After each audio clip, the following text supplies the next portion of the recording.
මේ දුවලා කොහෙද යන්නේ? එයි. කොහෙද යන්නේ? වාඩි වෙනවා. කොහෙද යන්නේ? චූ කරන්න පැලනක් කවන්නේ ඉඳන් ඉන්නවා. යනවා චූ කරන්න. නයා කෑවොත් එහෙම. මටන් ගත්තා. නාඩගම්. මේ අම්මන්ඩිලා මේ මගේ CD දාලා පොඩි උන්ට බත් කවවනවා. ඉතින් පාර දෙකම මට වරවනවා. අරක යනවා කියලා. මම මොකද පොඩි උන් මට වරවන්නේ. එහෙම කරන්න එපා. පව් ඒක හොඳ නෑ. ඒපා ශාසන කරුත්තේ තියෙන්න ඕන. මේ පන්සලේ කඩන පින්කම කරනවාද?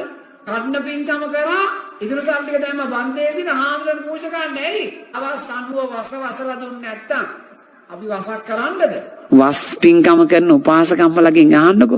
කෙවල් ගාන යනවා සල්ලි එකතු කරන්න. එකතු කරලා දෙන්න එපා. රුපියල් 50ක් දීලා 1000ක බයින තොපි ඉඳයි දෙන්නේ මේ 50ව. පන්සලේ කා ඉඳ නෙමෙයි. ඉතින් උපාසකම්ම වසලා තියෙන්නේ බලන් ගියාම. කාට කියන්නද මේවා? දැන් සන්තෝෂෙන් ඉන්න.